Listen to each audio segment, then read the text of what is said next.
les animo a que se relajen. Les voy a invitar a dar un viaje. Vamos a hacer un viaje por diferentes lugares en el que vamos a ver algunos museos. Y el año pasado, cuando estuve aquí, les estuve hablando fundamentalmente de un concepto que a mí me interesaba mucho, que era el concepto de la descontextualización. Cuando uno va a un museo, uno de los problemas con los que se encuentra es que los objetos están descontextualizados. ¿Qué significa eso? Que lo que estás viendo pues, está fuera de cualquier tipo de referencia que te posibilite entender lo que estás viendo. En algunos casos es fácil, relativamente fácil entenderlo, pero en otros no es tan fácil, más bien es muy complicado. Y este año quiero dar una vuelta de tuerca. El otro día estaba leyendo un libro de Peter Kingsley que se llama Los oscuros lugares del saber. Un libro interesantísimo en el que decía que no hay nada más real que aquello que no se puede ver. Y precisamente sobre esa frase me parecía como un leitmotiv muy bueno para empezar esta charla. Porque este año me gustaría hablarles de una cosa que es la secularización. La secularización ya no es descontextualizar las cosas, es desactivarlas. Es decir, quitar a los objetos que hay en los museos todos los elementos mitológicos, míticos, culturales, de tal modo que cuando un visitante va a ese museo y lo ve, la pieza está desactivada. Es como si hubiésemos dado al aparatito del off y del on, la hemos apagado, entonces lo único que vemos son los aspectos formales, es decir, las medidas que tiene, si es más bonita, es más fea, si está mejor hecha, está peor hecha, pero realmente el significado, como está apagado, pues no lo entendemos. Entonces, precisamente yo les quiero hablar de esos significados que hay detrás de muchas piezas. Lo de muertos, momias y otros especímenes es porque quiero utilizar como hilo conductor precisamente este tipo de piezas relacionadas con los muertos, con las momias, y al final veremos a los otros especímenes, que decía Sol, que tenía mucha curiosidad. Los veremos luego. Pero no quiero pararme los muertos y las momias desde el punto de vista macabro, de ver un cuerpo humano o de ver una persona que ha fallecido. Con total franqueza, eso me interesa poco. Lo que me interesa de verdad es por qué hay una serie de personas que en un momento determinado deciden momificar a otro, o por qué deciden pintarlo, o por qué deciden fotografiarlo, o por qué deciden hacer una serie de ritos en torno a esas personas. Eso es realmente el motivo que me lleva a dar la conferencia de hoy. Pese a lo cual, hay muchos museos que están dedicados específicamente a momias, y a cadáveres, y a todo tipo de especímenes. No sé si lo ven bien. Así lo van a ver mejor, yo creo. Bueno. Les decía que hay museos dedicados a... Pese a lo cual, decía que yo no me detendré demasiado en lo que es estrictamente la momia, pero sí las hay. Por ejemplo, el Museo de las Momias de Guanajuato es un museo que está lleno de decenas y decenas y decenas de momias. ¿Qué les voy a contar a ustedes del Museo del Cairo? Sí. Bueno, prácticamente el grueso de la colección son cuerpos momificados. El Museo de Limabamba, en Perú, que está también lleno de cuerpos momificados. Y ya que les voy a contar del convento Museo de los Capuchinos de Palermo, que está ahí esa niña, que además, para más Inri, abre y cierra los ojos. Pero no por ningún fenómeno de carácter paranormal, porque en función de la humedad, de la temperatura y demás, se le contraen o se le abren los ojos. Entonces, si vas en primavera o si vas en invierno, la ves con los ojos abiertos o con los ojos cerrados. En fin, bueno, ya les digo que no me detendré en eso, pero bueno, se lo cuento porque esos museos están por el mundo y son museos visitadísimos a los que van miles y miles de personas a ver este tipo de museos. Bueno, aquí les traigo un mapa de España en el que les he marcado una serie de puntos que son los que vamos a recorrer. Vamos a salir de Madrid, que el año pasado nos quedamos en Madrid. Bueno, pues este año ya vamos a salir por diferentes lugares. Vamos a Madrid, iremos a Valladolid, vamos a ir a Galicia, a Rivadavia, iremos a Bilbao, a Quinto de Ebro, a Bañolas y saltaremos a las islas de Santa Cruz de Tenerife. Bueno, aunque ven que son muchas cosas, yo les voy a dar breves pinceladas de cada lugar, no nos podemos detener excesivamente en cada museo. Pero les daré algunas pinceladas y fundamentalmente, como les digo, les animo a que ustedes vayan y experimenten lo que yo les voy a contar, porque cualquiera de ustedes, con un poquito de sensibilidad, puede experimentar todas las cosas que yo les voy a contar en esta charla. Bueno, pues comenzamos. Comenzamos en el Museo Nacional de Escultura de Valladolid. Vamos a ir a Valladolid. Valladolid es una ciudad interesantísima por muchas cosas y entre otras cosas es muy interesante por sus museos. Tiene unos grandísimos museos y por encima de todos tiene el Museo Nacional de Escultura de Valladolid. Este museo lo que alberga fundamentalmente es la gran colección de escultura barroca de los grandes pasos procesionales que procesionaban por España. Bueno, pues la gran colección está ahí. Y no hay ningún sitio mejor que este para hablar del concepto de la secularización que les decía antes. Hay un montón de objetos, de imágenes de santos que están allí puestos, pero que tú los ves en las vitrinas de un museo y que han perdido todo su valor, han perdido toda su carga simbólica. Y una de ellas puede ser esta que ustedes ven aquí, que es este busto de la Beata Mariana de Jesús, que es una santa que vive en el siglo XVII, que como curiosidad, seguramente a lo mejor ustedes no lo saben, es una de las copatronas de Madrid. Que muchas veces no piensa que esta mujer sea una copatrona de Madrid. Bueno, pues lo que estamos viendo ahí, que es una escultura que posiblemente ustedes pasan por el museo, pasarían delante de ella y seguramente ni se paran, en realidad, más que un retrato de la Beata María de Jesús, realmente es el rostro de su muerte, es cuando murió. Cuando murió esta mujer ya murió en halo de santidad, ya se la quería ya, era una mujer muy, muy querida y muy valorada. Entonces, pues directamente se le hizo una mascarilla mortuoria que se conserva, y sobre la mascarilla mortuoria se hicieron todas las esculturas que se conservan de ella. Por lo tanto, lo que estamos viendo es un muerto. Estamos viendo una escultura de un muerto, que era algo muy común, porque realmente para hacer las esculturas de los muertos que habían sido contemporáneos, utilizaban mascarillas funerarias para ser lo más fieles posibles al retrato que veíamos. Por lo tanto, cuando estamos viendo los retratos de los santos, en muchos casos lo que estamos viendo es la imagen de los santos muertos, no de los santos vivos, porque están hechos en base a sus mascarillas funerarias. Como dato curioso, se puede ver el cuerpo incorrupto de la santa. Se abre todos los años, si no recuerdo mal, en abril, en el convento de las Mercedarias, se saca el cuerpo, se abre y se ve. Pero una curiosidad más de esta pieza es que cuando se hizo la mascarilla, se cargaron el rostro. Entonces resulta que cuando vas a ver el cuerpo incorrupto, la tienen moderadamente tapada con un tul el rostro, porque al hacer la mascarilla se lo cargaron. Entonces es una curiosidad que está detrás de esta pieza. Entonces, si van a Valladolid, pues les animo a que lo miren y reflexionen sobre esta pieza. Esta que tienen ustedes aquí es San Francisco de Asís. Bueno, pues una de las múltiples esculturas de San Francisco de Asís, que hay en muchos museos, en muchas iglesias, y esta en concreto es una de las que hay en el Museo de Escultura de Valladolid. Pero realmente lo que estamos viendo es a San Francisco de Asís muerto, otra vez igual. Pero en este caso no solamente es que sea una mascarilla de cuando falleció, es que lo que estamos viendo es la momia de San Francisco de Asís. Porque según una visión del Papa Nicolás V, él entró en la cripta de San Francisco de Asís, muchos años después de haber fallecido el santo, y lo que se encontró fue al santo de pie mirando al cielo, totalmente momificado, de pie, estaba de pie mirando al cielo. Fue tal la impresión que causó en el Papa ver esa imagen, que hizo repetir las esculturas del santo según la había visto.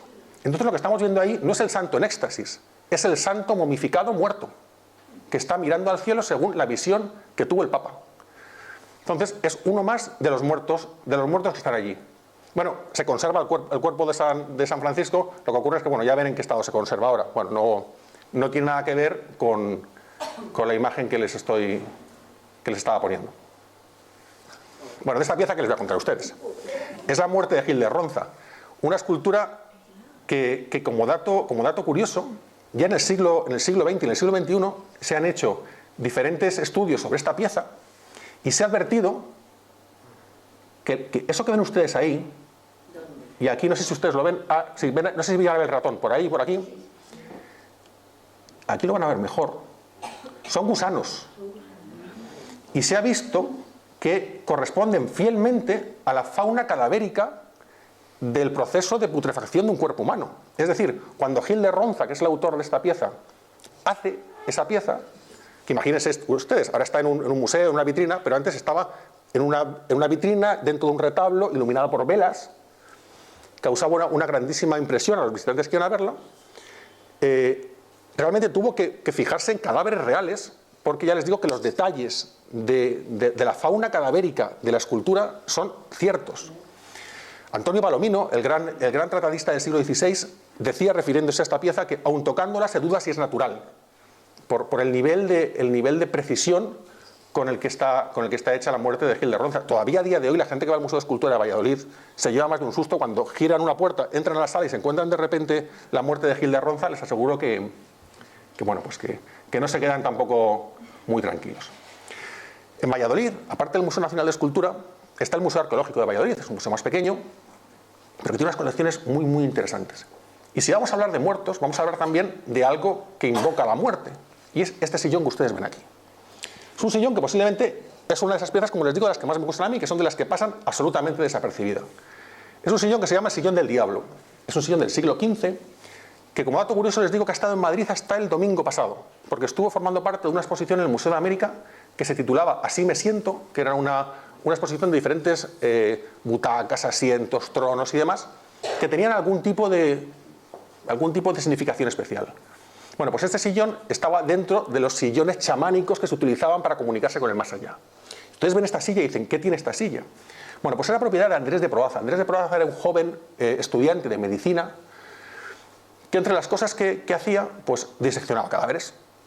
Algo que ahora lo vemos muy obvio en un estudiante de medicina, pero que en el siglo XVI pues no era tan bien visto en función en qué circunstancias. La cosa se complica en el momento que a Andrés de Proaza le acusan de haber secuestrado niños, haberlos matado y haberlos utilizado para hacer disecciones. Entonces, esa acusación hace que la justicia de la época vaya a detenerlo, a detener a Andrés de Proaza, y cuando llegan, él dice que él, efectivamente, él ha diseccionado cadáveres de niños y demás, pero que él lo hace cuando se sienta en ese sillón que posibilita que se comunique, él dice, o él decía, con el diablo. Esas comunicaciones con lo que él decía el diablo le hacían entrar en un estado de trance que le hacían cometer toda esta serie de barbaridades. Bueno, hasta tal punto que es juzgado Andrés Proaza y el sillón se queda allí. Se queda en dependencias de entonces de la Universidad de Valladolid. Y por si acaso, los responsables de la universidad cogen el sillón y lo cuelgan del techo, para que nadie se siente, porque no se fiaba muy bien que alguien se fuera a sentar en el sillón y la cosa se volviera a liar. Esta es una lámina del siglo XIV que está en la British Library, en la que aparece un hombre invocando demonios desde su sillón, que es un poquito lo que pasaba con esta historia. Bueno, pues la historia del sillón, que si hablamos de la muerte, en este caso no estamos viendo un muerto, estamos viendo un elemento invocador que hacía matar gente. Bueno, pues como les digo, la historia del sillón sigue, y ya mucho más próximo, el sillón se expone en el antiguo museo de la universidad. Y resulta que parece que todo el mundo conocía la leyenda del sillón y nadie se sentaba en el sillón. Bueno, pues 2 bedeles se sentaron en el sillón y de hecho lo utilizaron como sillón para estar sentados mientras la gente iba a visitar las exposiciones. Bueno, pues uno falleció y al poco tiempo falleció el otro. Pudo ser una casualidad, pero el hecho es que eso sirvió para aumentar aún más la leyenda del sillón del diablo. Como dato curioso, como les digo, ha estado aquí en el Museo de América y que yo sepa, nadie se ha sentado en el sillón. O sea que bueno, pues para que vean cómo objetos aparentemente intrascendentes están desactivados porque tienen ese botón apagado, pero en el momento que uno quiere lo vuelve a encender y el sillón empieza a dar vueltas otra vez. Bueno, vamos a dar un salto grande. Cogemos un avión ahora todos juntos, nos metemos todos en un avión y nos vamos a Tenerife, al Museo del Hombre y la Naturaleza, un museazo que hay en Santa Cruz de Tenerife, que ocurre el gran problema de cuando uno va a Tenerife, pues la gente, la mayoría, pues va a la playa, va a ver el Teide, pero no se detiene en ver los grandes museos que hay en las islas. Este es uno de ellos. Y en este museo hay una reproducción de este grabado que está expuesta, que es interesantísimo. Es un grabado de Charles Cochin, que es un grabadista muy importante del siglo XVIII, que se titula La cueva de las 1000 momias, en el barranco de Erques, en Guimar Fasnias, Tenerife. ¿Qué es esto? Bueno, pues lo que estamos viendo aquí es una imagen en la que estamos viendo una de las cuevas en las que los antiguos guanches que vivían en Tenerife enterraban a sus cadáveres. Los guanches, que es un pueblo interesantísimo, entre otras muchas cosas, embalsamaban a sus cadáveres con un proceso de embalsamamiento muy interesante, tenían pirámides, tenían una religión muy compleja, y pese a que se nos ha intentado vender como un pueblo casi retrasado y con una cultura muy baja, era uno de los pueblos más ricos que había en su época.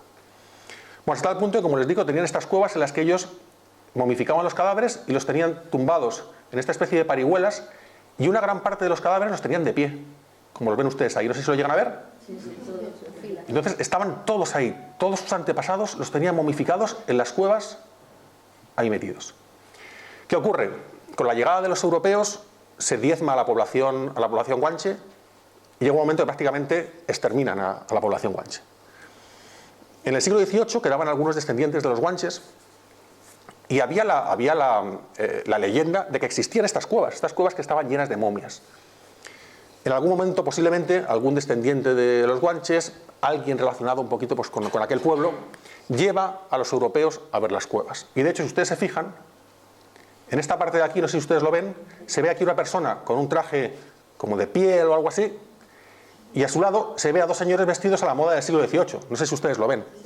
Y aquí pasa lo mismo, se ve un señor con una túnica, y aquí se ve un señor a la moda del siglo XVIII que está viendo momias.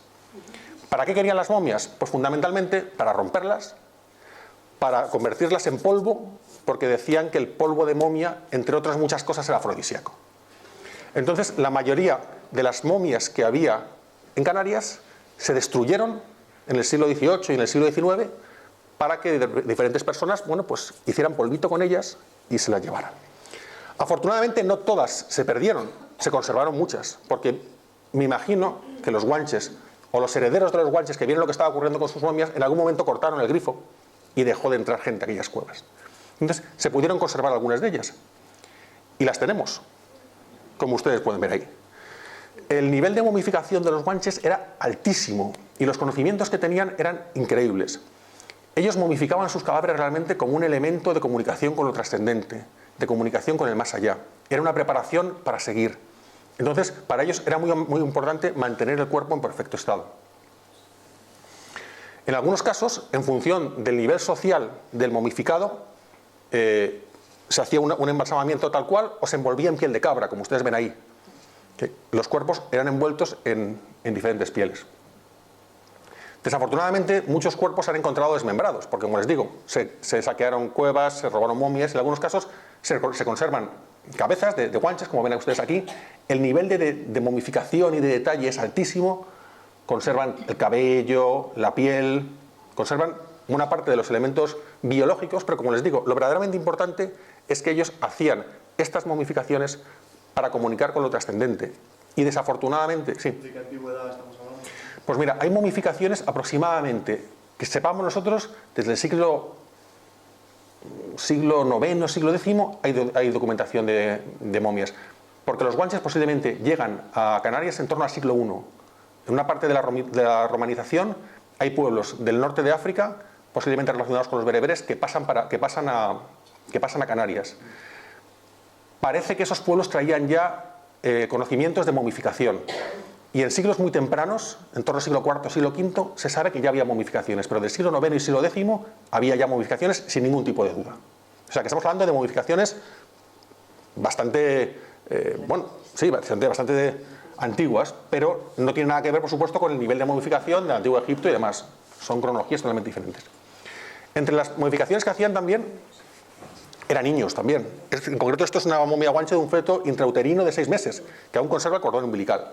Con lo cual, también hasta en este caso, ellos consideraban que esos niños había que darles un tratamiento de momificación, porque también se les auguraba, o se les esperaba, o se les deseaba un futuro mejor, trascendente, más allá. Entonces, también a los fetos se les daba el mismo tratamiento, a todos.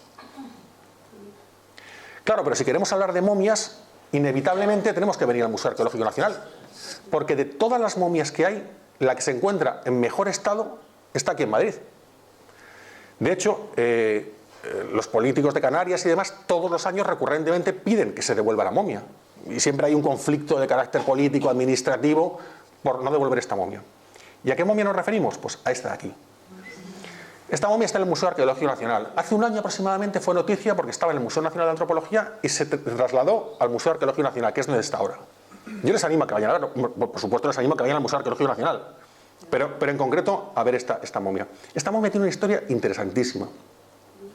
En el siglo XVIII, cuando comienza el fenómeno este del tráfico de momias, por llamarlo de algún modo, que empiezan a llevarse momias por toda Europa, en la corte de Carlos III llegan noticias de que los guanches tienen momias. Manda una expedición científica a Canarias y recogen la mejor momia que había, el mejor espécimen de momia que había, que era este que ustedes ven aquí, que es una momia de una mujer que estaba en perfecto estado. La momia se embala, se mete en un barco, se lleva por barco hasta Cádiz. Hay documentación cuando llega a Cádiz y abre la caja que se espantan los que estaban allí y se encuentran con la momia. La momia se trae al gabinete de Historia Natural del rey Carlos III y desde entonces siempre ha estado en Madrid. Y posiblemente gracias a que en el siglo XVIII esta momia se trae a Madrid, sigue estando como está conservada, posiblemente, si se hubiese quedado en Canarias, quizá a lo mejor pues, se habría perdido, se habría vendido, no lo sé. Pero por eso les digo que es una momia que lleva en Madrid muchísimo tiempo. Se le han hecho multitud de estudios, tanto anatómica como esqueléticamente, está en perfecto estado, es un cuerpo que está desecado, que conserva su pelo, que lo conserva todo, y como les digo, era una mujer a la que se le sometió a este proceso para garantizarle una vida más allá. Y es muy probable que esta momia fuera de las que estaban de pie, porque es una momia que está perfectamente rígida y es muy probable que ahora mismo se expone tumbada, pero es muy probable, yo creo que pudiera ser de las que se exponían de pie. Pero si hablamos de muertos, posiblemente una de las cosas más llamativas que se hace al tratamiento de los restos humanos es el tratamiento como elemento de culto, y nunca mejor que las reliquias. Muchas veces pensamos que las reliquias únicamente se encuentran en templos religiosos, pero es un craso error, porque están también, por ejemplo, en museos. ¿Qué les pasa a los museos? Lo que les decía antes, que han dado al off y las han apagado. Entonces, están totalmente secularizadas, entonces tú pasas por delante y no te das cuenta que lo que estás viendo aquí, por ejemplo, es una reliquia o una presunta reliquia de San Sebastián, que San Sebastián es uno de los grandes santos de la cristiandad. Como dato curioso les contaré, aquí les pongo que de San Sebastián, que está partido en 40.000 cachitos, hay piezas de este santo en el Vaticano, en Sevilla, en Málaga, en Valladolid, en Compostela, en Palma, en Praga, en Múnich, en Colonia, en París. Hay San Sebastián por todas partes, por todas partes. Es muy probable, como es lógico, y de reliquias hay gente que ha hecho grandísimos estudios, que posiblemente ninguno o casi ninguno de esos huesos sea de San Sebastián. Pero el hecho, al final, a mí lo que me importa no es que sea o no sea de San Sebastián, lo que me importa es que se ha convertido en un objeto de culto. Y durante mucho tiempo este objeto fue muy venerado por mucha gente porque creían ver ahí un hueso de San Sebastián. Ya les digo que a mí el tema de la autenticidad o no me importa poco, me importa el hecho de convertir un objeto con un hueso en un objeto de culto. Claro, pero si vamos a ver reliquias, vamos al Museo Nacional Aldeano. Es un museo que daría para muchísimo. Y únicamente voy a parar a contarles una reliquia, porque es un museo que da para muchísimo. Pero es que el Museo Lázaro Galdiano tiene otra reliquia. La de Saint Didier, que es un santo, Saint Desiderio, un santo francés, que murió decapitado. Y conservamos ahí en el museo este precioso relicario tan delicado con una reliquia del santo. Y es muy curioso cómo las representaciones del santo, como era decapitado, está siempre con la cabeza en la mano. Entonces es un santo que se le reconoce con mucha facilidad, porque especialmente en templos franceses aparece este pobre señor con la cabeza en la mano, con cara de circunstancia, porque además siempre se le pone al santo vivo. O sea, la cara del santo gesticula, entonces está sonriendo, a veces está con cara como de dolido o algo así, pero está vivo, no está muerto, que me llama siempre la atención cómo todos los decapitados aparecen con las cabezas vivas. Pero bueno, para que vean ustedes cómo, si estamos hablando de muertos, el tratamiento del cadáver que se hace para la reliquia me parece que es uno de los más interesantes. Cómo se desmembra un cuerpo para que sea utilizado como objeto de reliquias. Y en muchos casos ya ni siquiera es el propio cuerpo. Se ponen objetos humanos, restos humanos, a cambio de que sea un objeto de culto. Vamos a movernos a otro lugar ahora. Vamos a ir a Galicia. Galicia es paradigma de tierra enraizada con el misterio y enraizada con tradiciones ancestrales y enraizada con sincretismos entre lo pagano, lo cristiano, un poquito de todo, cultos a la tierra, de todo. Todavía a día de hoy en Galicia se convive o se ve la muerte de un modo, yo creo, diferente al que se ve en otros lugares.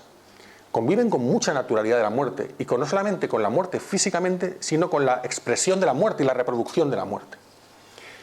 Buena prueba de ello es lo que se llaman los retratos post-mortem, que es un tema muy estudiado y del que hay una gran cantidad de bibliografía, de reproducciones y de fotografías y de cuadros y demás. Es un tema que a mí me interesa bastante porque nos centramos siempre en las fotografías, pero hay otras muchas representaciones post-mortem que no son fotografías. Pero bueno, en concreto en el Museo de Ribadavia hay una grandísima colección de personas muertas, de fotografías de personas muertas. Lo cual demuestra también la visión de la muerte que allí tienen. Cómo realmente era rara la familia que no tenía la colección de las fotos de los muertos de sus antepasados. Es muy común. Y la prueba es lo que estamos viendo aquí. hemos puesto dos. Imagínense ustedes, lógicamente, que la mortalidad infantil en años anteriores pues era alta, entonces la cantidad de fotos de niños muertos es altísima. Pero a la vez te encuentras con fotografías como la que ustedes están viendo ahí arriba, de la romería de los ataúdes, a Romaxe de los Cadereitos, en Santa María de Ribateme, en la que son fotos de muertos, pero son vivos. Se metían en los ataúdes para salir en romería. Es tal la forma que tienen ellos de vivir con la muerte, que en esa romería, si ustedes ven aquí, lo que hay aquí, si ustedes lo ven, es una niña que está sentada encima de su ataúd. ¿Lo ven ustedes? Está charlando con otros niños y unos minutos después abrirán el ataúd, a la niña la meterán dentro y la sacarán en procesión por las calles. De tal modo que cuando ves las fotografías de muertos, tienes que fijarte cuáles son muertos y cuáles son vivos metidos en el ataúd. ¿Abierto o cerrado? Abierto. O sea, si le cerramos, igual ya convertimos al vivo en muerto. Pero son vivos. Por ejemplo, esta foto, esta es una muerta de verdad, que está allí en Rivadavia, pero esta es de mentira. Claro, está con las gafas, con los brazos cruzados. Entonces, pero quiero que se fijen, como les digo, en el fenómeno que hay debajo de todo eso. En lo realmente apasionante antropológicamente que hay ahí. Como en un museo hay una colección tremenda de fotografías post-mortem, de retratos póstumos de personas que conviven con retratos de ataúdes con personas vivas metidas dentro. O sea, ¿qué forma de convivir con la muerte? O sea, no me extraña que en Galicia sea la tierra de las meigas, de la Santa Compaña, de todas esas cosas, porque realmente es gente que vive la muerte de un modo muy distinto. El motivo por el que salen realmente estas personas en los ataúdes son por promesas, porque han curado a un familiar mío, porque pido por mi vecina que está enferma, en fin. Entonces, una forma digamos, de materializar esa petición es un día al año en la romería esta de los ataúdes, pues compran un ataúd nuevo, porque compran un ataúd nuevo, lo compran y se meten en el ataúd y se tiran horas paseando por el pueblo y las imágenes que hay son espeluznantes. Ustedes se pueden imaginar ataúdes de niños, ataúdes de adultos paseando por el pueblo para arriba y para abajo en la romería. Por eso les digo que las fotos conviven los muertos y los vivos. Hace algunos años, estando por la cornisa cantábrica, que también es una zona especialmente interesante, tuve la oportunidad de ir al Museo Arqueológico Etnográfico e Histórico Vasco. Y leyendo unos periódicos me encontré con una noticia que me llamó muchísimo la atención. Esto son muchas veces estas veces que dices, no vas buscando las cosas, te vienen a buscar a ti. En primer lugar me encontré creo que les he traído algunos recortes de los periódicos. En El País, en el Diario Vasco, me refiero que eran periódicos generalistas de los que lee todo el mundo. En primer lugar vi que existía, una ruta de momias en el País Vasco. Una especie como de itinerario que te va llevando por diferentes lugares a ver cuerpos incorruptos que hay en el País Vasco. Me llamó la atención. En segundo lugar, vi que alguna de esas momias estaba en un museo, con lo cual aumentó ya más la atención. Y en tercer lugar, vi que en algún caso algunas momias habían sido robadas y profanadas, con lo cual ya dije, esto es interesantísimo. O sea, esto lo tiene todo. Entonces, no me quedó más remedio que lanzarme a este caso, porque era increíble. Momias, museos y robos. O sea, parecía una novela policíaca. Bueno, pues resulta que entre los cuerpos incorruptos que había en este itinerario se encontraban los de los primeros duques de Durango, unos señores que se murieron en el siglo XI, que estaban momificados, que era un matrimonio, que estaban sus cuerpos en la iglesia del Hórreo. En la iglesia estaban allí, la tumba de estos señores, y sabían que los cuerpos estaban incorruptos, y con motivo de algunas festividades pues se abrían las tumbas y los vecinos veían a estos señores incorruptos. Bueno, pues hasta ahí la historia, digamos que la parte tranquila de la historia. En los años 60 del siglo pasado, un profanador de tumbas entra a la iglesia y roba la cabeza del cuerpo incorrupto de la mujer. Que se robó, que no ha vuelto a aparecer la cabeza de la señora.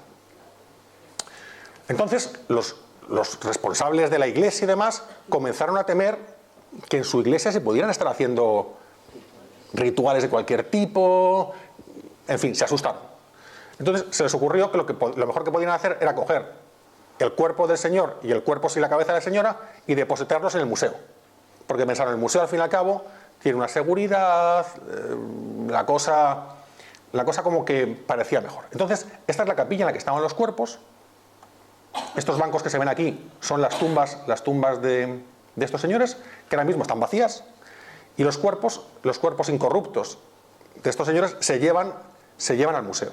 Y desde entonces están en el museo. O sea, si usted va al museo puede ver los cuerpos incorruptos de estos señores. Uno con cabeza y uno sin cabeza. Pero no me negan ustedes que la historia es buena. Es que te entran, te roban, le roban la cabeza, se asustan a los interesados. Yo creo que desde luego da para una novela. Yo no sé cómo algún escritor de estos de novelas de misterio, porque desde luego es un guión bastante interesante. El Museo Darder de Banyoles es un lugar bueno, muy bueno. Banyoles es que es un lugar muy interesante. Y además tiene paralelismos con el Museo Nacional de Antropología de aquí de Madrid, porque realmente al final tiene una historia muy similar. Del mismo modo que el Museo Nacional de Antropología, del que ya en alguna ocasión ya he hablado, está muy vinculado a la figura de su fundador, del doctor Velasco, que era un personaje muy apasionante y del que no vamos a hablar aquí porque ya hemos hablado en alguna otra ocasión. Pero en cierto modo el Museo Darder de Banyoles le pasa algo parecido. Había un personaje muy interesante que fue el que fundó el museo. Y el personaje era este señor que ustedes ven aquí, que es Francesc Darder. Era un hombre catalán que fue veterinario, fue doctor, fue una persona científicamente muy reconocida y muy valorada. Entre sus habilidades estaba la naturalización de cuerpos y el embalsamamiento de cuerpos. Y uno de los grandes, digamos, avances científicos que hizo Francesc Darder es que embalsamaba cadáveres. Y entonces ofrecía sus servicios a todo aquel que se podía permitir el lujo de pagarlos, como es lógico. Y él decía, de hecho, lo que ustedes ven aquí es un anuncio en prensa, en las que Darder ofrecía sus servicios. Decía, yo voy, les embalsamo a su familiar, y decía, por el no sé si lo verán, pero se lo leo. Digo, por el embalsamamiento de un cadáver de, creo que pone 850 a 1000 pesetas. Cobraba. O sea, pone incluso los honorarios que, como comenta Sol, era una gran cantidad de dinero. Por lo tanto, un proceso de embalsamamiento era una cosa que se la podía permitir muy poquita gente. Pero este señor lo hacía. Además, él decía que él tenía una técnica que había aprendido en Europa, según la cual insuflaba al cadáver una serie de líquidos que en pocas horas lo dejaban nuevo. De hecho, si ustedes ven la foto, esta foto que ven aquí, están con una especie de bomba de bicicleta, no sé si la ven ustedes, y están insuflando por las arterias al cadáver le están insuflando esos líquidos que tenían, que dejaban al cuerpo absolutamente flexible y para regocijo de aquellos familiares que quisieran tener así el cadáver. A mí el anuncio, yo le reconozco que cuando lo encontré, cuando encontré yo este artículo me encantó. O sea, la esquela está, el anuncio el anuncio de la publicidad en la que él anunciaba que embalsaba cadáveres. Bueno, este hombre Darder lo que hizo es que a lo largo de su vida fue acumulando decenas y decenas de especímenes que él fue, en algunos casos él mismo embalsamó, y en otros casos pues que él fue comprando, adquiriendo y demás. Como les digo, es una historia paralela un poco a la del doctor Velasco en Madrid. Son historias muy similares. Hasta tal punto que él ya tenía tal colección que fundó un museo. Primero estuvo en Barcelona y después lo fundó en Banyoles, porque él ya de muy mayor ya se va a Banyoles, en una zona en la que él tenía como una especie, tuvo un retiro, digamos, y allí donó todas sus piezas y allí, bueno, pues allí es donde se fundó el museo en el año 1916, que fue el mismo año en el que Darder fallece. Entonces, esta imagen que les pongo aquí es una momia egipcia que ha sido muy popular porque durante algún tiempo, durante los últimos años ha salido en prensa, porque saben ustedes que en el Museo Darder, entre otras cosas, estaba el famoso y entrecomillo negro de Banyoles, que era un señor disecado que estuvo allí durante mucho tiempo, y si no recuerdo mal, creo que en el año 2002 se traslada el cadáver a su tierra, África, para ser allí inhumado o algo así. Y durante muchos años estuvo expuesto este señor allí en Banyoles. Bueno, pues la segunda pieza más popular en el Museo Darder, aparte del negro de Banyoles, es la momia egipcia. Y la momia egipcia, bueno, hubo algunos investigadores que sospechaban que quizá no era egipcia. Fundamentalmente, bueno, por algunos elementos que había, esta rotura del tabique nasal, que es por donde le habían accedido las vísceras, al final, algunos elementos que la momia egipcia tiene aquí un elemento para colgarse, que es sorprendente, que en algún momento de su vida esta momia estuvo colgada. Sí, bueno, y el hecho es que la momia se analizó, se estudió, como ustedes ven aquí, y se vio que efectivamente la momia egipcia era del siglo XIX, con lo cual no era egipcia. Pero bueno, da la sensación que el señor Darder compró todo lo que veía, lo compraba, pero no siempre le dieron lo que le tenían que dar, le dieron gato por liebre en alguna ocasión. Entonces, esta momia, como les digo, fue muy popular, porque además salió en prensa. Si ustedes buscan en su casa, en Google, ponen momia Museo Darder, van a ver toda la historia de cómo la momia se fue a datar, fueron personal de la universidad, el personal propio del museo estaba convencido que era egipcia, cuando vieron que era del siglo XIX, con su cacharrito en la cabeza para colgarse. En fin, es un caso de momia en un museo muy llamativo, y en un museo con una historia muy singular, porque su fundador fue un personaje muy particular, muy interesante, y que a los que nos gustan los museos, el misterio y demás, nos da mucho juego. Francesc Darder. Este museo que hay aquí es el museo de... Bueno, es un museo que no se llegó, que yo sepa no se llegó a hacer, pero se empezó a hacer. Nos trasladamos a Quinto de Ebro, una pequeña localidad en Aragón, cerca de Zaragoza, en la que en un momento determinado, hace unos años, se decide que esa preciosa iglesia que ustedes están viendo ahí, la iglesia de Quinto de Ebro, se utilice como sede de un museo del mudéjar aragonés. El planteamiento era un planteamiento fantástico, puesto que, como ven ustedes, es un templo muy interesante, con una torre mudéjar preciosa, con una arquitectura muy interesante. Entonces se abordó un proyecto museográfico en profundidad, como corresponde a una institución del siglo XXI, y no hay ninguna intervención que se haga para hacer un museo o para hacer lo que sea en un edificio histórico que no vaya precedida de la correspondiente excavación arqueológica. Entonces, antes de proceder a instalar el museo, pues como les digo, un equipo de arqueólogos fue a realizar una excavación arqueológica en el subsuelo de la nave en la que se iba a proceder a instalar el museo.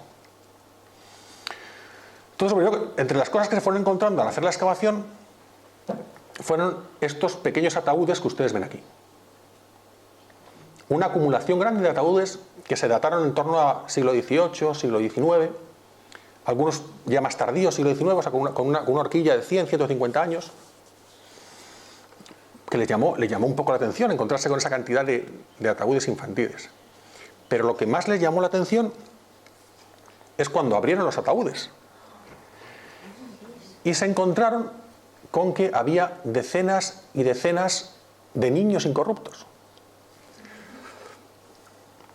Entonces, claro, cuando los arqueólogos se encontraron con este panorama, lo primero que hicieron, claro, fue paralizar el tema del museo. Vamos a ver qué está pasando aquí. Niños que se encontraban, como les digo, en un estado de conservación absolutamente increíble. Fueron sometidos a diferentes estudios y se llegó a la conclusión de que en este caso, a diferencia de lo que hemos estado viendo hasta ahora, no correspondían a ningún proceso de momificación premeditada, sino que había sido un proceso casual de momificación de los cuerpos.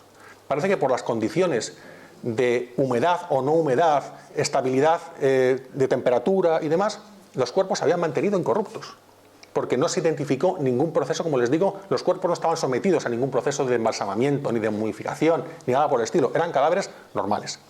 ¿Por qué eran niños? Pues tampoco quedó muy claro por qué la inmensa mayoría de los cadáveres que aparecían ahí eran cadáveres de niños. Pero el hecho es que era así. Se sometió a un estudio a los niños. A mí es que esta foto me parece increíble, porque no sé si ustedes la llegan a ver, pero es que yo tengo una niña de 4 años y cuando la limpio los oídos me pone esa cara. O sea, esa sensación que parece que esa niña está viva. Está como diciendo, no me toques las orejas. Bueno, entonces lo que se hizo es que se paralizó el proyecto del museo, y en cambio lo que se hizo fue una exposición de momias. Entonces, lo que iba a ser el Museo del Mudéjar aragonés se convirtió en las momias de la iglesia. Entonces, tuvo un éxito tremendo, tuvo un grandísimo éxito mediático, porque este tipo de cosas a la gente le interesa mucho. Yo estoy convencido, de hecho, que fue mucho más gente a ver las momias que a ver si se hubiese montado el Museo del Mudéjar. Hasta tal punto que se paralizó lo del museo, y ahora realmente lo que hay ahí son momias y la gente va a verlas. No están expuestas de un modo permanente, pero como ven aquí, de vez en cuando, pues se sacan y se hacen exposiciones para que la gente vaya a ver los cuerpos modificados de la iglesia de Quinto de Ebro. Y ahora que, como yo siempre les digo, yo intento ser muy obediente y no alargarme demasiado para que haya tiempo para el coloquio, la conferencia debería haber acabado aquí. Pero siempre me dicen, pero tú nunca has visto en un museo, sí, está muy bien todo lo que nos cuentas, pero no has visto nunca nada raro. Yo no he visto nada raro, porque yo no tengo capacidad de ver nada. Yo todo lo que cuento siempre son las piezas, los objetos, los cuadros, las esculturas. En este caso, este año, las representaciones de la muerte, de las momias. Veo lo físico. Pero no tener capacidades sensitivas no significa que uno no sea sensible y que determinadas cosas le hagan sensibilizarse. Una cosa que a mí me ha ocurrido y de la que hemos hablado en alguna ocasión pues con Sol, con gente que está aquí en el grupo EPTA, es, por ejemplo, la presencia de los orbs. Que los orbs son estos círculos que ven aquí ustedes en esta foto, que posiblemente sean algún tipo de aberración de la cámara o yo qué sé qué. Yo no soy tampoco un gran experto en fotografía, pero yo con las personas que he consultado, expertos en fotografía, ninguno me ha dado una explicación realmente de por qué aparecen. Si es una cosa física, no sé lo que es, pero el hecho es que en determinadas circunstancias, en determinadas condiciones y fundamentalmente en determinados lugares aparecen los orbs. Entonces yo no les voy a traer aquí 25 fotos de orbs que han salido en cualquier lugar. No, les voy a enseñar algunas de fotos que yo he hecho y que por algún motivo han aparecido una serie de orbs que no sé por qué han salido. Esto es una sala de un museo en el que ya ven ustedes que, sin motivo aparente, vemos aquí un gran orb, aquí otro y aquí uno gigante, enorme. ¿Qué significa eso? No lo sé. Pero en este caso sí que es muy curioso. Este es un museo en el que tú haces fotos en cualquier parte del museo y no te sale ningún orb, nunca. Pero si haces en esa esquina de ahí, que está junto a este foco y junto a esta máquina de aire acondicionado, y haces una foto ahí, está llena de orbs. Haces una foto al mes siguiente, al mismo sitio, y en esa esquina aparecen orbs. Porque si ustedes se fijan, esta foto que es distinta, de otro día, de otro momento, aquí ven ustedes la máquina de aire acondicionado, ven el foco, que es el mismo foco y el mismo aire acondicionado, y ven que a la izquierda aparece un orb. Ya les digo, no lo dejo ahí, no les digo más porque yo no sé más. ¿Qué museo es? No se lo voy a decir, porque lo mismo que dice que hablan con Sol y demás, estas cosas yo las he hecho a título particular. Entonces, yo esto en principio no les voy a hablar de los lugares. ¿Por qué le pusieron orbs? Porque se llama así en parapsicología. Sí. Es una síntesis de unas palabras en inglés. Optic. Sí. Esto que ustedes ven aquí, por ejemplo, es un montaje de una exposición en la que vuelven a aparecer orbs por todas partes. Esta es la misma sala con cientos de orbs. Ahí estaba nevando. Parece que está nevando, ¿a que sí? Pues no había nada. La gente que estaba ahí no veía nada. Se veían las fotos. Como dato curioso, este lugar, miren, no les voy a decir dónde es, pero sí les voy a decir lo que es. Este es un edificio que está utilizado actualmente como espacio museístico y de exhibición, que anteriormente fue un edificio de carácter industrial, en el que había muchas personas que trabajaban en ese lugar, había empleados masculinos y femeninos, había muchas mujeres que trabajaban ahí, muchas mujeres que prácticamente vivían ahí, porque era un trabajo extremadamente duro. Es un museo que está en España, por supuesto, extremadamente duro. Y como curiosidad les diré que en el subsuelo de esa misma sala que ustedes están viendo, en el subsuelo se encuentran los sótanos de este edificio, y en los sótanos, a los que yo sí he podido bajar esos sótanos, se conservan los carritos de los niños de las mujeres y se conserva un paritorio. Es decir, como las mujeres estaban todo el día ahí, cuando se ponían de parto, las bajaban al paritorio, parían y a los pocos días, con el bebé en una cestilla, subían y seguían trabajando. Imagínense ustedes lo que hay en ese edificio. Imagínense la carga que tiene ese edificio. Es altísima. Yo no soy capaz de decirles que esos orbs estén relacionados con lo que les acabo de contar. Yo no lo sé, porque lo desconozco y no tengo ni elementos de juicio, ni sé lo que es eso. Mi mente racional me dice que seguramente será algo físico, algo relacionado con yo que sé qué. Pero el hecho es que eso aparece y eso es real. Y eso, en determinadas circunstancias, en determinadas salas, se repiten sistemáticamente. Te vas a la sala de al lado y no sale ni un orb. Y te vas a la que está al otro lado y no te sale ni un orb. Pero vas a esta y te sale eso. ¿Si hace el vídeo se mueve o no? Sí, Sí se mueven. sí. Y ahora se lo voy a mostrar. Nosotros tenemos. El año pasado fuimos a una visita y no les voy a decir en qué museo fue. No se lo voy a decir. Les voy a dejar con la curiosidad. Se nota mucho, ¿eh? Se nota, pero no se lo voy a decir. Yo desde luego no voy a decir el nombre. En compañía de la gente de Grupo EPTA hicimos una visita a un museo. En esa visita, bueno, pues estuvimos viendo diferentes estancias del museo, diferentes salas, diferentes piezas, y en un momento determinado alguna de las personas que venía en la visita sintió la presencia de una persona. Yo no les puedo explicar lo que esa persona sintió o dejó de sentir. Lo que sé es que esta persona identificaba claramente un lugar en el que identificaba perfectamente que esa persona estaba en ese lugar. En ese momento, todos los que estábamos participando en la visita cogimos nuestras cámaras de fotos y hicimos fotos. Y lo que nos encontramos fueron estos orbs en movimiento. Esas son fotos en las que orbs empezaron a pasar y a moverse, a subir para arriba y para abajo. ¿Qué son esos orbs que se movían justo en el lugar en el que nos decían que se estaba viendo una persona? Pues no lo sé, pero el hecho es que empezaron a aparecer. También les diré como curiosidad que en base a la descripción que se nos hizo de esa persona, yo mismo pude hacer una pequeña investigación, identificamos perfectamente quién era la persona. Se identificó perfectamente, sin ningún género de dudas, quién era la persona. Es más, pudimos reconocer por fotografía, se garantizó cuál era la identidad de esa persona. Esto es una sala de un museo. Pues era una persona que estaba muy vinculado a la biografía del museo, lógicamente, y que había sido una persona que había trabajado en el museo con una cierta responsabilidad. Entonces, ya les digo que no quiero decir el nombre del museo ni nada de esto, porque ya les digo que esto fue una visita privada, no es una cosa... Pero bueno, pero sí quería que en este foro al menos se mencionara, porque cuando hablamos de experiencias que van más allá quizá de lo físico, esta fue una experiencia que a mí no me la han contado, fue una experiencia que yo viví en compañía de los miembros del Grupo EPTA que están aquí y de algunas personas que nos acompañaron, amigos que están por aquí también con nosotros. Éramos un grupito pequeñito y nos encontramos con esa sorpresa. Piedi, que llevaba su péndulo, el péndulo se puso como loco a dar vueltas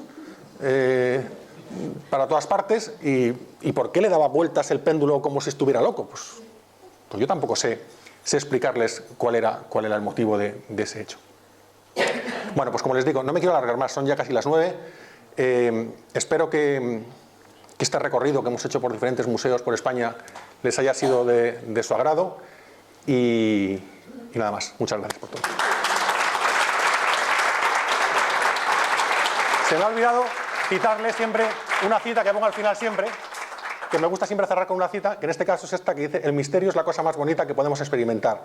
Es la fuente de todo arte y ciencia verdadero. ¿Y quién dijo esto? Lo dijo Albert Einstein. Nada más, muchas gracias.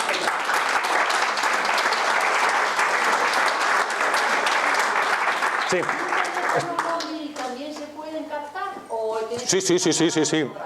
Con un teléfono móvil se captan perfectamente. Con vídeo, con fotografía, con lo que quieras. O sea, no depende de la calidad del dispositivo, depende del lugar y de las circunstancias. Con un teléfono móvil se pueden captar Y perfectísimamente. decir que es una energía, ¿eh? Lo que pasa Sí. es que no sabemos qué tipo de energía es. Sí, Porque capta y sensibiliza la cámara. sí. El sensor Y que los fotógrafos profesionales Los físicos dicen que es un tipo de energía, pero que todavía no sabemos cuál es. no son capaces tampoco de dar una explicación, sí. Quería saber si son de algún color o salen diferentes colores. Los que yo he visto son todos o blancos o ligeramente violetas en algún caso. Tienen como viran un poquito al violeta, pero fundamentalmente los cristales son... ¿Transparentes o más opacos? Sí, pueden ser más translúcidos o menos. En algunos casos se ve detrás, se ve lo que hay detrás, y en otros casos son absolutamente... Sí, y además, si las amplías mucho, tiene una retícula muy curiosa, una retícula dentro, sí, parece como un cerebro, algo así, parece como si fuera un organismo vivo, parece un microorganismo. Una ameba. Sí, está lleno de retículas. No, Son esféricas. son esféricas. Y atraviesan paredes, ¿eh? Sí. Las ves, si filmas, las ves salir de la pared. Aquí no se ve muy bien, pero tienen retícula, tienen dentro una retícula. Si lo amplías mucho, Si las ves mucho, tiene una Sí. especie de membrana. Y sí, de parece un organismo vivo. No sé muy bien lo que es, pero parecen como organismos vivos. ¿Hay alguna foto del Negro de Bañolas? Fotos, sí, muchísimas. Sí. De hecho, el Negro de Bañolas se fotografió muchísimo, está grabado en vídeo, hay muchísimas fotografías. El año pasado hablaba precisamente del Negro de Bañolas y de otras personas fallecidas expuestas, y le llamaba la atención de que en el Museo del Hombre de París, que es el museo antropológico más importante del mundo, ha habido expuesta una mujer disecada hasta el año 1974, si no recuerdo mal. O sea, que lo de la presencia de... Este año es que no me he querido detener en eso porque el año pasado les hablé precisamente de los cuerpos disecados y demás, pero hay una gran cantidad de museos que han tenido cuerpos disecados y que lo veían con total naturalidad. Y hasta los años 70 en París y hasta el 2002 en España. O sea, que tampoco estamos hablando de una cosa decimonónica. El de Bañolas se retira, si no recuerdo mal, en el 2002. Creo que en el 2000 se retira de las salas de exposición, si no recuerdo mal, y en el 2002 creo que es repatriado a su país. No recuerdo cuál era el país de... No recuerdo exactamente en concreto el país cuál era, pero vamos, se repatria a su país, a África, y de hecho incluso creo que lograron contactar con gente de su etnia, de su grupo social y demás, de su tribu y demás, y se les entregó el cadáver de este señor a su gente. No se deshacen al tocar las momias. Vamos a ver, depende. Las momias no se deshacen. Una momia no se deshace. Lo que ocurre es que una momia ahora mismo no se manipula las momias. No se tocan por muchos motivos. En primer lugar, por un motivo de seguridad de las personas que lo manipulan. La cantidad de microorganismos y de seres inertes que tiene la momia son altísimos. De hecho, la tan manida maldición de Tutankamón parece que está muy relacionada precisamente a que las personas que entraron a la tumba lo que hicieron fue inspirar una serie de microorganismos, hongos y demás que produjeron en sus cuerpos unas enfermedades que poco a poco fueron llevando a la mayoría a la muerte. Eso ahora mismo, cuando ves cualquier equipo que trabaja con momias, están todos con las caras perfectamente protegidas para evitar precisamente la inhalación de estos microorganismos que están ahí metidos en la momia y que en muchos casos las momias están cerradas durante miles de años y cuando salen, esos microorganismos se reactivan y son extremadamente tóxicos. Imagínense ustedes lo que les contaba, que las momias, dentro de ese punto de toxicidad, eran molidas para en determinados contextos se pulverizaban sobre licor, sobre vino y se las bebían, porque pensaban que tenían unos presuntos poderes, entre otros, afrodisíacos. Y era una cosa dedicada a determinadas personas. ¿Se sabe si se infectó toda esa gente que tomó esos No lo creo, porque esas momias, piensen ustedes que se extraen de Tenerife, se embarcan, se traen a la península ibérica, se llevan luego por carretera hasta que llega a una capital europea.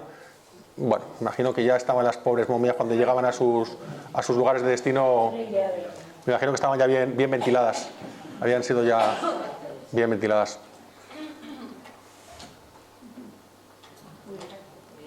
¿Alguna cosa más? Todo. Yo fundamentalmente, como les digo, estas conferencias son una invitación precisamente a ir a los museos. Sí. Porque todo lo que les he puesto aquí, salvo la última parte, que puede ser una cosa un poco diferente, el resto son todo experiencias que todos ustedes pueden experimentar. Yo les estoy hablando en muchos casos de piezas que son, entre comillas la palabra, secundarias. Piezas que pasan desapercibido en las visitas que uno va a hacer a un museo. Piezas que están a veces arrinconadas. Pero que precisamente esas piezas que están ahí arrinconadas, que a veces uno no se fija porque no le llama la atención, son muchas veces las que tienen la mayor carga simbólica, la que tienen la mayor carga mitológica, la que tienen la mayor capacidad de contarnos historias. Entonces, no me detengo en grandes obras, sino en pequeños detalles que les pueden animar a ustedes a descubrir los museos desde otro punto de vista. Y el arqueológico creo que es una maravilla. Bueno, el arqueológico, ya he visto que les he puesto 2 pinceladas minimísimas. El arqueológico da para muchísimas charlas y además temáticas. O sea, nos podemos centrar en la romanización, nos podemos centrar en Oriente Próximo, nos podemos centrar en Egipto, nos podemos centrar en los guanches, nos podemos centrar... es un museo de museos. Son decenas de museos metidos allí dentro y que ahora ha quedado fantástico. Encima se han llevado la momia guanche y está allí. Y si van ustedes a verla les va a encantar. Porque está muy bien. ¿Perdón? ¿El museo el que está en la Complutense? Claro, es que ese museo alberga una buena parte de la colección de momias que no tuvo el doctor Velasco, se fueron al museo de la Universidad Complutense. De hecho, una momia que apareció el año pasado con la etiqueta "la hija del doctor Velasco" estaba en el museo de la Universidad Complutense, estaba allí. ¿Y era veraz en la etiqueta? No, parece que era una niña que fue embalsamada sí, era una niña que fue embalsamada por el doctor Velasco, pero en concreto no era la hija. Entonces, en algún momento alguien le puso la etiqueta de la hija del doctor Velasco, pero la hija del doctor Velasco a día de hoy se encuentra inhumada en la Sacramental de San Isidro. La verdad es que la historia de la hija del doctor Velasco esa da para mucho. Esa es muy rica. Da para mucho. Sí, dígame. Me imagino, por supuesto, que todos los museos que están mencionados son públicos, evidentemente. Sí. ¿Son estatales? ¿Son locales? Por ejemplo, la iglesia de Quinto de Ebro. Sí, las titularidades de los museos que les he representado son diferentes. A todo esto, un museo, para que sea museo, no tiene que ir relacionado con su titularidad. Es decir, no hace falta que sea público. Un museo privado puede ser museo. Guggenheim es privado. Thyssen es privado. Es decir, grandes museos son privados. Por lo tanto, la titularidad del bien no va relacionada con la calidad del museo. En concreto, el Museo Nacional de Escultura es un museo de titularidad estatal. El Museo Arqueológico de Valladolid es un museo del ayuntamiento, local. El Museo de Rivadavia también es local. El Museo Arqueológico Vasco es del gobierno vasco. El Museo de Bañolas lo gestiona el Ayuntamiento de Bañolas. La iglesia de Quinto de Ebro es propiedad del municipio de Quinto de Ebro. Es que se me pregunto, y perdona que interrumpa, claro, Quinto de Ebro, por ejemplo, se me ha parecido interesantísimo lo que está mencionado sobre todo las momias de los niños. ¿Eso quién lo subvenciona? Pues fundamentalmente eso se subvenciona con dinero público. Ya, pero quiero decir que el ayuntamiento no puede tener la cantidad de dinero. Claro, pero en el momento que se hace el planteamiento de montar el museo del Mudéjar aragonés, significa que ya la Junta ya está detrás del proyecto. Y es quien financia la excavación arqueológica, quien financia todo eso. ¿Por qué la inmensa mayoría de los museos, o de los museos importantes, son de titularidad pública? Porque la inmensa mayoría son deficitarios económicamente. ¿Y quién se puede permitir hacer un negocio deficitario? Solamente el Estado. Que entre las competencias del Estado está la salvaguardia del patrimonio. Claro, porque puedes decir, pero si hay un museo que es deficitario, ¿cómo sigue abierto? No, pues sigue abierto porque es el garante de salvaguardar ese patrimonio. La anécdota que les contaba yo a ustedes de las momias de la iglesia que roban la cabeza, claro, cuando se lleva al museo es porque hay una concepción general que el museo es un lugar donde los bienes están protegidos. Entonces, no solamente el museo es el lugar al que se va a ver, es un museo en el que hay una parte de trastienda en el que constantemente se están conservando, catalogando, sometiendo a diferentes elementos de control a todos los bienes que están allí. Entonces, ¿quién se puede permitir eso? Pues generalmente las administraciones públicas, que son las únicas que pueden meterse en un negocio de estas características, un negocio deficitario económicamente, pero enormemente rico desde el punto de vista patrimonial y cultural, que si no fuera por ese tipo de instituciones, pues se perderían. Si no fuera por el Museo del Hombre de Tenerife, pues posiblemente no quedaría ni una momia allí, no quedarían momias, porque están recopiladas, recogidas, guardadas, conservadas de un modo impecable. Y lo poco que nos queda de las momias guanches se lo debemos precisamente a que haya un museo, a que haya un cabildo de Tenerife, a que haya un gobierno central que ha subvencionado y que haya posibilitado que se conserven y se mantengan ahí. Y que las decenas o cientos o miles de personas que van a ese museo y las ven, más allá de estar viendo o experimentando el hecho de estar próximo a ese cuerpo, lo que están haciendo es contribuir a garantizar la conservación de esas piezas. ¿Qué diferencia hay entre una momia, como dices ahora, importante, y mi padre muerto, por ejemplo? ¿No es momia igual? No, vamos a ver. Vamos a diferenciar. Una momia significa un cadáver que ha sido sometido a un proceso de momificación. Es decir, ha habido personas que de un modo voluntario han sometido al cadáver a una momia. Aparecieron así. No, eso que aparecieron, hay muchas momias, perdón, cuerpos momificados, que no es lo mismo que momias, cuerpos momificados que aparecen en diferentes lugares del mundo, que por las condiciones climáticas del lugar, los cuerpos se momifican. Eso pasa en muchos lugares, en los que por el motivo que sea, en la iglesia de Quinto de Ebro, nadie sometió esos cuerpos de los niños a ningún tratamiento de nada. Los cuerpos espontáneamente momificaron porque, pues, yo no sé decir... Antiguamente se confundía con un síntoma de santidad. Sí, se confundía. Pero a día de hoy podemos separar lo que es un síntoma de santidad y lo que no. También he de decir una cosa. Es relativamente común que en los conventos haya muchos cuerpos incorruptos. Fundamentalmente porque los conventos, en su inmensa mayoría, son grandes edificios, de grandes muros, con temperaturas muy estables, que los sótanos, generalmente donde estaban las criptas en las que se enterraban estas personas, eran lugares con una variación térmica mínima, en la que tú bajas en invierno y en verano y hace 18 grados, siempre, con un sistema de humedad que sin estar regulado es perfecto, porque las oscilaciones que tiene son mínimas. Son las condiciones perfectas para que los cuerpos se puedan conservar. Por eso ocurre que los cuerpos que se encuentran en mejor estado son los de los religiosos y los de los reyes, que es los que se enterraban ahí. Entonces, claro, te encuentras que en el siglo XIX se abre la tumba de Carlos V y está incorrupto. Claro, dijeron, oh milagro, el emperador está incorrupto. No, están enterrados en criptas, en lugares muy controlados, con temperaturas muy, muy controladas, y sin haber sido ningún proceso de modificación, se conservan prácticamente intactos. Y las religiosas y religiosos pues les pasa lo mismo. Las criptas de los conventos y los monasterios son fábricas de momificación, son fábricas que conservaban cuerpos incorruptos. Entonces, por eso hay tantísimos, porque eran espacios que facilitaban mucho la conservación de los cadáveres. Oye, te pregunto una pregunta, un inciso. Todos esos cuerpos incorruptos de los niños del museo y tal, Sí. Al aflorar todo eso y al ponerlo en un museo, Sí. se habrá tenido en cuenta el posible deterioro Claro. de esos cuerpos que se habían mantenido muy bien como estaban, pero que en cuanto Efectivamente, los sacas y ese los es el pones, grandísimo problema a los que se Claro. somete a este tipo de especímenes, por llamarlos de algún modo, a este tipo de cuerpos. Como ustedes sabrán, o si no lo saben, se lo señalo, uno de los grandes problemas que hubo históricamente en el Museo del Cairo es que las momias de los faraones comenzaron a deshacerse. Claro, porque no es lo mismo tener una momia en el Valle de los Reyes, un lugar seco totalmente, con unas temperaturas altísimas, y tenerlos ahí metidos durante 3.000 años, los cuerpos modificados se mantuvieron perfectamente. Pero en el momento que los cuerpos modificados se meten en un barco, se suben por el Nilo, se llevan al delta del Nilo, se exponen en un museo, se abren, se retiran las momias, se empezaron a destrozar, se empezaron a deshacer los cuerpos. Porque realmente la garantía de la conservación de estos cuerpos es la extrema estabilidad ambiental. Si no hay una estabilidad ambiental, el cuerpo se degrada. ¿Y por qué es tan importante tener momias? Claro, como les decía usted al principio, yo entiendo que lo más llamativo es ver la espectacularidad del cuerpo o la espectacularidad de la cara.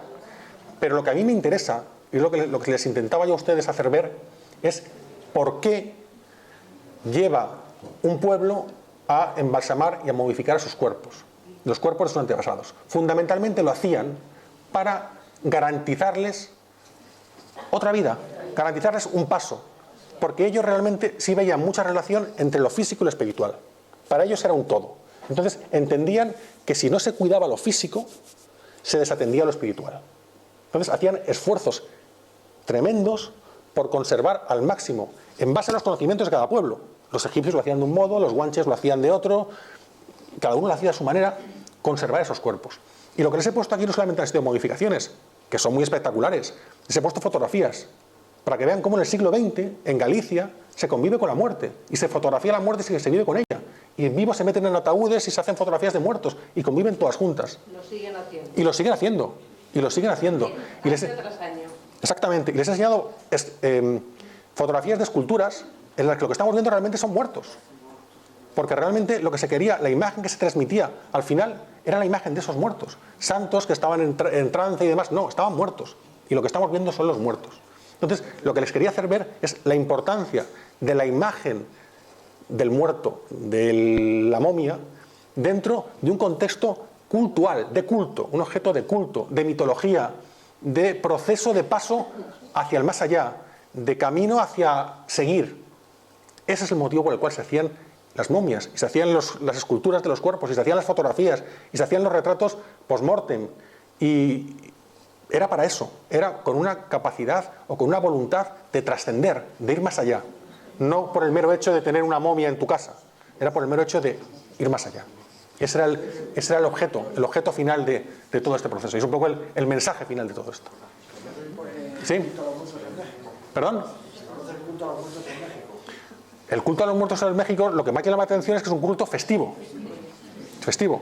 A diferencia de aquí en Europa, o en el mundo occidental, que el culto a los muertos generalmente va asociado a la pena, en muchos países iberoamericanos, y en México especialmente, es un culto muy festivo. De hecho, aquí en Madrid, vuelvo yo otra vez a traer el asco a mi sardina a los museos.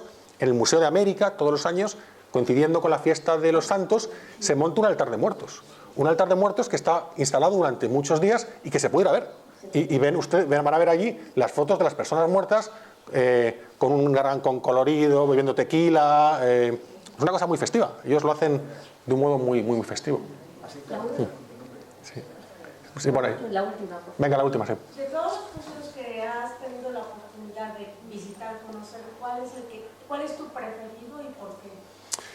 Vamos a ver, tampoco me veo la necesidad de elegir, porque creo que cada museo tiene elementos interesantes. Lo que aquí ya hay es una selección de aquellos que me parecían especiales. Pero si quieren que les recomiende, aquí en Madrid, sin salir de Madrid, pues mira, por ejemplo, les puedo recomendar que vayan al Museo Romántico. Les puedo recomendar que vayan al Museo Lázaro Galdeano, que también hemos hablado de aquí. Les puedo recomendar, por ejemplo, que vayan al Museo Nacional de Antropología. Por ejemplo, esos tres museos, que son museos pequeñitos, están en Madrid y son muy interesantes. Y si quieren hacer una pequeña salida de Madrid, les recomiendo dos. Que a los dos se puede ir en tren, muy cómodamente. Y es coger un tren, irse a Valladolid y ver el Museo Nacional de Escultura, que se lo he puesto aquí. O coger otro tren, irse a Toledo y ver el Museo Sefardí. Sefardí. Que son dos museos que están muy cerquita de Madrid. Y cualquiera de los dos seguro que no les va a defraudar. Les va a gustar. ¿Vale? Gracias.